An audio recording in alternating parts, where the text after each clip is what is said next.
Hello കൂട്ടുകാരെ, ഇന്ന് 6th സ്റ്റാൻഡേർഡിലെ 7ാമത്തെ പാഠഭാഗമായ മണി math page number 106 ചോദ്യങ്ങൾക്ക് ഉത്തരമാണ് കൊടുത്തിരിക്കുന്നത്. ഒന്നാമത്തെ ചോദ്യം നോക്കാം. അതിനു മുമ്പായിട്ട് ഇവിടെ നിങ്ങൾക്ക് ഒരു ഷോപ്പിന്റെ ചിത്രം കാണുന്നുണ്ട് അല്ലേ? 25% ഡിസ്കൗണ്ട്. ഇവിടെ നിന്ന് ഏത് വസ്ത്രം വാങ്ങിക്കഴിഞ്ഞാലും എത്രയാണ്? 25% ഡിസ്കൗണ്ട് കൊടുക്കുന്നത്. ഇവിടെ നിന്ന് തുണിത്തരങ്ങൾ വാങ്ങുകയാണ്. അങ്ങനെ വാങ്ങിക്കുമ്പോൾ കിട്ടുന്ന ഡിസ്കൗണ്ട് ആണ് നമുക്ക് അറിയേണ്ടത്. ആദ്യമായിട്ട് വാങ്ങുന്നത് ശ്രീഷയാണ്. ശ്രീഷ എത്രയാണ് വാങ്ങിക്കുന്നത്? 3500 രൂപയുടെ ക്ലോത്ത്സ് ആണ് വാങ്ങിക്കുന്നത്. അപ്പോൾ അതിൻ്റെ ഉത്തരം എങ്ങനെയാണ് എഴുതേണ്ടതെന്ന് നമുക്ക് നോക്കാം. ആദ്യം എഴുതാം കോസ്റ്റ് ഓഫ് ക്ലോത്ത്സ് പർച്ചേസ്ഡ്. എത്രയാണ്? 3500 രൂപയ്ക്കാണ് പർച്ചേസ് ചെയ്തത്.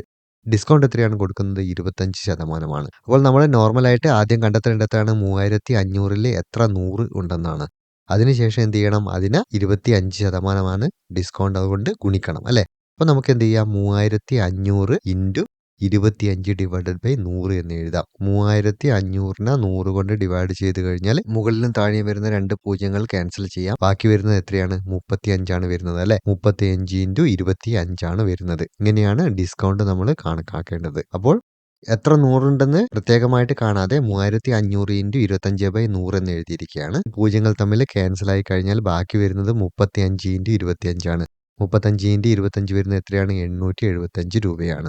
അപ്പോൾ നമുക്ക് കിട്ടുന്ന ഡിസ്കൗണ്ട് എത്രയാണ്? 875 ആണ്.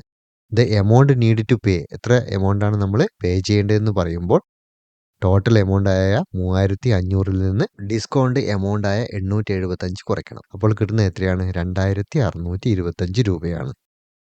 രണ്ടാമത്തെ ക്വസ്റ്റ്യൻ നോക്കാം. ഇവിടെ ആംഗ്ലോ ടോമി എന്ത് ചെയ്യാണ്? 45,000 രൂപ ബാങ്കിൽ നിന്ന് കടമെടുക്കുകയാണ്. അതിൻ്റെ ഇൻട്രസ്റ്റ് റേറ്റ് എത്രയാണ്? 12%. അങ്ങനെയാണെങ്കിൽ ഒരു വർഷം കഴിഞ്ഞാൽ എത്ര പൈസയാണ് ടോമി തിരിച്ചടക്കേണ്ടതെന്നാണ് നമുക്ക് കാണേണ്ടത്. ആദ്യമായിട്ട് എന്ത് എഴുതാം? The amount borrowed from the bank എത്രയാണ്? 45,000 രൂപയാണ്. ഇൻട്രസ്റ്റ് റേറ്റ് എത്രയാണ്? 12%. അപ്പോൾ നമുക്ക് ആദ്യം എന്ത് കാണണം? ബാങ്ക് ഇൻട്രസ്റ്റ് എത്രയാണെന്ന് അറിയണം. അതറിയാൻ എന്താണ് ചെയ്യേണ്ടത്? 45,000-ൽ എത്ര 100 ഉണ്ടെന്നാണ് അറിയേണ്ടത്. അതെങ്ങനെയാണ് കാണുന്നത്? 45,000 ഡിവൈഡഡ് ബൈ എന്ത് ചെയ്യണം? 100 കണ്ടാൽ മതി. അത് കണ്ടതിന് ശേഷം എന്താണ് ചെയ്യേണ്ടത്? 12% ബാങ്കിൻ്റെ പലിശ അല്ലേ? അതെന്ത് ചെയ്യണം? അതുകൊണ്ട് ഗുണിക്കണം. അതുകൊണ്ട് നമുക്ക് ഒറ്റയടിക്ക് എന്ത് ചെയ്യാം? 45,000 ഡിവൈഡ് ബൈ 100 ഇൻറ്റു 12 എഴുതിയാൽ മതി. അപ്പോൾ നമുക്കിവിടെ നോക്കാം. 45,000-ൽ നിന്ന് എത്രയാണ്? 2 പൂജ്യം താഴെ നിന്ന് ക്യാൻസലാവും, മുകളിൽ നിന്ന് 2 പൂജ്യം ക്യാൻസലാവും. ബാക്കി വരുന്നത് എത്രയാണ്? 450 ഇൻറ്റു 12 ആണ്. അത്രയും രൂപയാണ് എന്ത് ചെയ്യേണ്ടത്? ടോമി ബാങ്കിലേക്ക് അധികമായിട്ട് അടയ്ക്കേണ്ടത്. 450 ഇൻറ്റു 12 വരുന്നത് 5400 രൂപയാണ്. നിങ്ങൾ ഗുണിച്ചു നോക്കുക. പിന്നെ എന്താണ് ചെയ്യേണ്ടത്?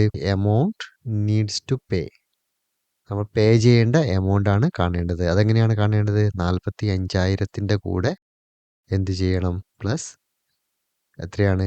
5400 കാണണം. അത്രയും പൈസയായിരിക്കും എന്ത് ചെയ്യേണ്ടത്? ടോമി ബാങ്കിലേക്ക് തിരിച്ചടക്കേണ്ടത്. 50,400 രൂപ.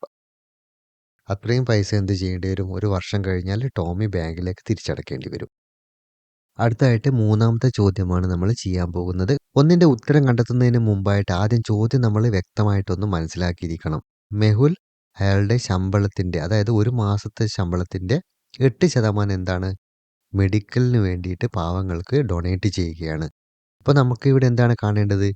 സാലറിയുടെ 8% മാത്രം കണ്ടാൽ മതി. അപ്പോൾ നമുക്കിവിടെ എഴുതാം മെഹുൽ ഇൻകം എത്രയാണ്? 75,000 രൂപയാണ് മെഹുലിൻ്റെ ഒരു മാസത്തെ ശമ്പളം. Percentage of donation, Mehul donate ചെയ്യുന്നത് എത്രയാണ്? 8%. എമൗണ്ട് ഓഫ് ഡൊണേറ്റഡ്, അപ്പോൾ എത്രയാണ് ഡൊണേറ്റ് ചെയ്യുന്നത് നമുക്ക് കണ്ടുപിടിക്കണം. അത് കണ്ടുപിടിക്കാൻ എന്താണ് ചെയ്യേണ്ടത്? 75,000-ൽ എത്ര 100 ഉണ്ടെന്നാണ് ആദ്യം കാണേണ്ടത്. അപ്പോൾ എന്താണ് ചെയ്യേണ്ടത്? 75,000 ഡിവൈഡഡ് ബൈ 100. അതിനുശേഷം അത് കണ്ടുപിടിച്ചതിന് ശേഷം എന്ത് ചെയ്യണം? അതിനെ 8 കൊണ്ട് ഗുണിക്കണം. അത്രയും പൈസയായിരിക്കണം എന്ത് ചെയ്യേണ്ടത്? മെഹുൽ ഡൊണേറ്റ് ചെയ്യേണ്ടത്. 75,000-ൽ നിന്ന് 100 ഡിവൈഡ് ചെയ്ത് കഴിഞ്ഞാൽ എത്രയാണ്? താഴത്തെ 2 പൂജ്യങ്ങളും മുകളിലത്തെ 2 പൂജ്യങ്ങളും. ബാക്കി വരുന്നത് എത്രയാണ്? 750 ആണ്. അപ്പോൾ എന്താണ്? 750 ഇൻറ്റു 8 എത്രയാണ് വരുന്നത്? 750 ഇൻറ്റു 8 വരുന്നത് എത്രയാണ്? 6000 ആണ്. അത്രയും റുപ്പീസാണ് എന്ത് ചെയ്യുന്നത്? മെഹുൽ ഒരു മാസം ഡൊണേറ്റ് ചെയ്യുന്നത്. ഇവിടെ നമ്മൾ ഡൊണേറ്റ് ചെയ്യുന്ന എമൗണ്ട് മാത്രം കണ്ടുപിടിച്ചാൽ മതി. നാലാമത്തെ ചോദ്യം ശ്രദ്ധിച്ചോളൂ. Eugene saves 50% of his income each month. His income in January was 64,000 rupees. How much did he save that month? അതായത് യുജിൻ എന്താണ് ചെയ്യുന്നത്? ഓരോ മാസവും അയാളുടെ ഇൻകത്തിൻ്റെ 15% എന്ത് ചെയ്യുന്നുണ്ട്? സേവ് ചെയ്യുന്നുണ്ട്. അങ്ങനെയാണെങ്കിൽ ജനുവരി അയാൾക്ക് കിട്ടിയത് 64,000 രൂപയാണെങ്കിൽ എത്ര പൈസയാണ് സേവ് ചെയ്തിട്ടുണ്ടാവുക? ശമ്പളമായ 64,000 രൂപയുടെ അയാളുടെ ഇൻകമായ 64,000 രൂപയുടെ 15% കണ്ടാൽ മതി. യുജീൻസ് മന്ത്ലി ഇൻകം എത്രയാണ്? 64,000 രൂപയാണ്. പെർസെൻറ്റേജ് ഓഫ് സേവിങ്സ് എത്രയാണ്? 15% സേവ് ചെയ്യുന്നത്. The amount of save every month. Sorry, ഇവിടെ നമുക്ക് amount of save every month വേണ്ട. ആ ഒരു ജനുവരി മാസമാണ് അയാൾ സേവ് ചെയ്യുന്നത് അല്ലേ? നമുക്ക് എമൗണ്ട് ഓഫ് സേവ് മാത്രം കൊടുക്കാം. 64,000-ൽ എത്ര നൂറുകളുണ്ടെന്ന് നോക്കണം. അതിനുശേഷം എന്ത് ചെയ്യണം? അതിനെ 15 കൊണ്ട് ഗുണിക്കണം. 64,000-നെ 100 കൊണ്ട് ഡിവൈഡ് ചെയ്ത് കഴിഞ്ഞാൽ 2 പൂജ്യങ്ങൾ ക്യാൻസൽ ചെയ്ത് കഴിഞ്ഞാൽ കിട്ടുന്നത് 640 അതിനെ 15 കൊണ്ട് ഗുണിക്കുക.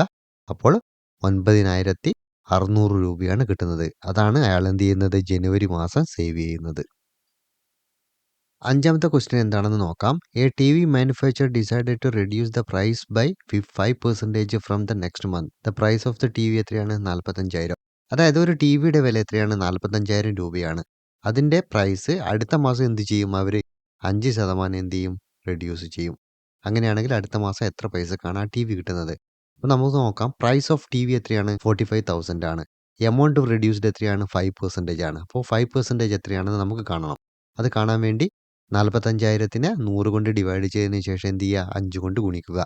45,000-നെ 100 കൊണ്ട് ഡിവൈഡ് ചെയ്താൽ കിട്ടുന്നത് 450 ആണ്. അതിന് എന്ത് ചെയ്യുക? 5 കൊണ്ട് ഗുണിച്ച് കഴിഞ്ഞാൽ 2,250 രൂപ കിട്ടും. അപ്പോഴെന്ത് ചെയ്യണം? The price of the T വി നെക്സ്റ്റ് മന്ത് എത്രയായിരിക്കും? 45,000-ൽ നിന്ന് 2,250 രൂപ എന്ത് ചെയ്യണം? കുറയ്ക്കണം. അങ്ങനെ കുറച്ച് കഴിഞ്ഞാൽ കിട്ടുന്നത് എത്രയാണ്? 42,750 രൂപയാണ്. ആറാമത്തെ ക്വസ്റ്റ്യൻ നോക്കാം. ഇവിടെ ഒരു കാർ നിർമ്മാതാക്കൾ എന്താണ് ചെയ്യുന്നത്? അവരുടെ കാറിൻ്റെ പ്രൈസ് നെക്സ്റ്റ് മന്ത് ആകുമ്പോഴേക്ക് എന്ത് ചെയ്യുന്നു? 2% കൂട്ടുകയാണ് ചെയ്യുന്നത്. ഇപ്പോൾ കാറിൻ്റെ പ്രൈസ് എത്രയാണ്? 5,60,000 രൂപയാണ്. അപ്പോൾ നമുക്ക് എഴുതാം, the current price of car is equal to 5,60,000 rupees. Increase price എത്രയാണ്? 2% ആണ്. 2% കാണാൻ 5,60,000-ന് എന്ത് ചെയ്യണം? ആദ്യം 100 കൊണ്ട് ഡിവൈഡ് ചെയ്തതിന് ശേഷം എന്ത് ചെയ്യണം? 2 കൊണ്ട് ഗുണിക്കണം. എത്രയാണ് കിട്ടുന്നത്? 5,600 ഇൻറ്റു 2 കിട്ടുന്നത്.